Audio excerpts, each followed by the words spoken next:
కాంగ్రెస్ సామాజిక న్యాయానికి పెద్దపీట వేస్తూ ఎస్సీ ఎస్టీ బీసీలను ఎమ్మెల్సీలుగా ఎంపిక చేసిందని పీసీసీ అధ్యక్షుడు మహేష్ గౌడ్ వివరించారు.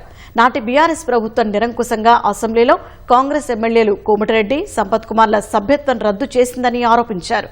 అసెంబ్లీలో దళిత స్పీకర్ పట్ల జగదీష్ రెడ్డి వ్యవహరించిన తీరు సరికాదని విమర్శించారు. ప్రజాస్వామ్యం, రాజకీయ విలువల గురించి కేటీఆర్ మాట్లాడటం హాస్యాస్పదంగా ఉందని ఎద్దేవా చేశారు. ఏడాది కాంగ్రెస్ పాలనపై చర్చకు తాము సిద్దమన్న మహేష్ కుమార్ గౌడ్ బీఆర్ఎస్ నేతలు సిద్దమా అని సవాల్ విసిరారు.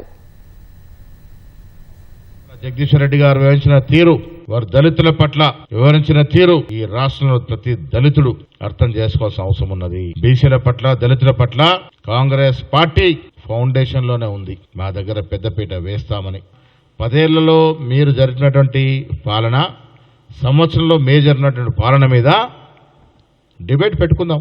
మాకు వచ్చింది అవకాశం 14 నెలలు మాత్రమే.